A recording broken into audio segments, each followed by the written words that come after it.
ఒక రాముడిగా చేసిన ఆయనే, ఒక రావణుడిగా చేసిన ఆయనే, ఒక కృష్ణుడిగా చేసిన ఆయనే, ఒక దుర్యోధనుడిగా చేసిన ఆయనే. ప్రపంచంలో నాయకుడు, ప్రతి నాయకుడు ఇద్దరిని హీరోలుగా చేసి ఇద్దరిని చూపించగలిగిన స్థాయి, సత్తా ఉన్న ఏకైక మహానటుడు అంటే that is only one and only NTR. ఆయన హిందీ రంగంలో 3 సినిమాలు బాంబేలో సిల్వర్ జూబ్లీ అని, ఒకటి నయా ఆద్మీ, ఒకటి చండీరాణి, ఒకటి పాతాళ భైరవి హిందీలో ఆడినా కూడా హిందీ వాళ్ళు హిందీ ఇండస్ట్రీకి రమ్మన్నా, అలాగే హాలీవుడ్లో లార్డ్ కృష్ణకి రమ్మన్నా హాలీవుడ్ బాలీవుడ్ని వద్దని నేను నా తెలుగు వాళ్ళకే సొంతం, నా తెలుగు వాళ్ళకే నా సేవలు అని చెప్పి తెలుగు వారికి అంకితమైన ఏకైక మహానటుడు ఆయన. ఇవాళ పాన్ ఇండియా అంటున్నాం, హాలీవుడ్ అన్నాం, బాలీవుడ్ అన్నాం, ఇన్ని మాట్లాడుతున్నాం.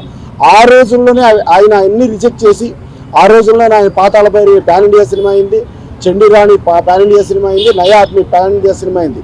అలాంటి మహానుభావుడు ఆ రోజుల్లో భారతదేశంలో ఏ ఒక్క నటుడు కూడా రోజుకి ₹1,00,000 తీసుకుని నటించిన నటుడు లేడు. ఆయన తర్వాత ఎప్పటికో అమితాబ్ బచ్చన్ గారు అందాకానం సినిమాకి రోజుకి ₹1,00,000 తీసుకున్నారు. అలాంటి రోజుకి ₹1,00,000 తీసుకుని ఈ కుటుంబానికి కోట్లాది రూపాయలు పెట్టగలిగే స్థాయిలో ఉండి కూడా ఇన్నాళ్ళు నేను కుటుంబం కోసమో నా కోసమో చేశాను, ఇప్పుడు నన్ను ఆదరించి నన్ను ఇంత వాడిని చేసిన నా ప్రజల కోసం నేనేమైనా చేయాలి, నా ప్రజల కోసం నేను ముందుండాలి అని అన్నీ వదులుకుని ప్రజల కోసం వచ్చి 1982లో తెలుగుదేశం పార్టీ పెట్టి 9 నెలల్లోనే రికార్డు స్థాయిలో ప్రపంచంలో ఎవరో సాధించలేని స్థాయిలో పవర్లోకి తీసుకురావడం జరిగింది.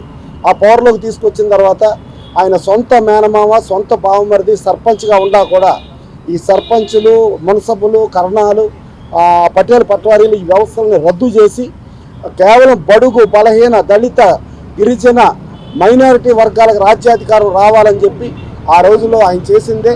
ఇవాళకి ఎంతోమంది యువత వచ్చి ఆ యువతలో మాయన్ గోపీనాథ్ గారి నుంచి చూసుకుంటే, కళా వెంకటరావు గారి నుంచి చూసుకుంటే, కేసీఆర్ గారి నుంచి చూసుకుంటే, కేటీఆర్ గారు ఎంతోమంది ఆయన నుంచి స్ఫూర్తి పొంది ఇవాళ ఈ ఇండియా భారతదేశం యావత్తు ఉన్నారంటే ఇంక్లూడింగ్ నరేంద్ర మోడీ గారితో సహా ఎన్టీ రామారావు గారి స్ఫూర్తితో నా రాజకీయాల్లోకి వచ్చారు.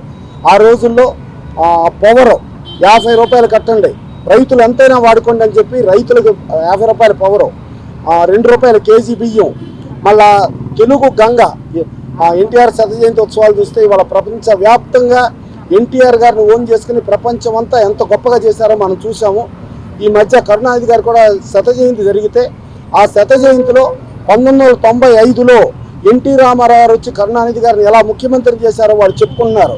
అలాగే ఆ రోజున తెలుగు గంగ అంటే ఒక వెలుగోడు నుంచి మొదలెట్టి, ఒక చిత్తూరు జిల్లా నుంచి మొదలెట్టి మద్రాసుకి దాహార్తికి నా నీటికి తెలుగు గంగ ఆయన చేసినవి అన్నీ చెప్పుకున్నారు.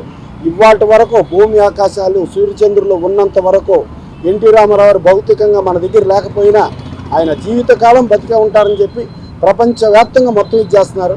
ఇవాళ ఈ కృష్ణుడు మన ఫిలిం నగర్లో కృష్ణుడు ఎన్టీ రామారావు విగ్రహం పెడతానికి మోహన్ కృష్ణ గారు, మోహన్ రూప గారు కారణం అయితే దీనికి ఇక్కడ పెట్టించడానికి ముందుండి అవసరమైతే 4 రోజుల ముందు ఇక్కడే కూర్చొని మాగంటి గోపీనాథ్ గారు, భాస్కర్ నాయుడు గారు వీళ్ళందరూ చేయటం, కాజా సూర్యనారాయణ గారు ఫిలిం నగర్ హౌసింగ్ సొసైటీ నుంచి ఆయన పర్మిషన్ ఇవ్వటం, దీనికి ఇది మనది, మన కోసం కావాలి, ఆయన గౌరవంగా కాళ్ళు ఎగరేసుకుని మనం చెప్పగలుగుతాం మనం ఫిలిం నగర్లో మన ఎన్టీ రామారావు విగ్రహం ఉంది అని సూర్యనారాయణ గారు వాళ్ళ జనరల్ బాడీలో చెప్పటం.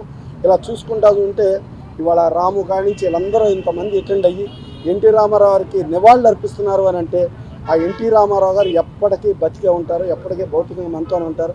ఇవాళ ఏ రాజకీయ పార్టీ చూసినా, ఏ పవర్లో ఎవరున్నా, ఒక కరుణానిధి గారిని తమిళనాడులో కూర్చోబెట్టినా, ఒక అస్సాంలో ప్రఫుల్ల కుమార్ మహంతాను కూర్చోబెట్టినా, ఒక హర్యానాలో దేవిలాల్ని కూర్చోబెట్టినా, ఒక కర్ణాటకలో కూర్చోబెట్టిన, భారతదేశంలో మొత్తం అందరినీ కూర్చోబెట్టిన ఘనత భారతదేశంలో. ఇవాళ పార్లమెంట్లోనే మోడీ గారు ఎన్టీ రామారావు కీర్తిస్తున్నారు అని అంటే ఆయన ఘనత చెప్పలేం. డెఫినెట్గా ఆయన ఎప్పటికీ జీవించే ఉంటారు. ఆయన ఆశయాలు, ఆయన చేసిన సంక్షేమ పథకాలు ఎప్పటికీ ప్రతి ప్రభుత్వం కొనసాగిస్తూనే ఉంటుంది. అందుకని అంతట మహానుభావుడికి, మహనీయుడికి వాళ్ళు మనం నివాళులు అర్పించడం ఒక అదృష్టంగా భావిస్తూ ఇక్కడ అటెండ్ అయిన అందరికీ కూడా ఒక్కసారి కృతజ్ఞతలు తెలియజేస్తూ సెలవు తీసుకుంటాం.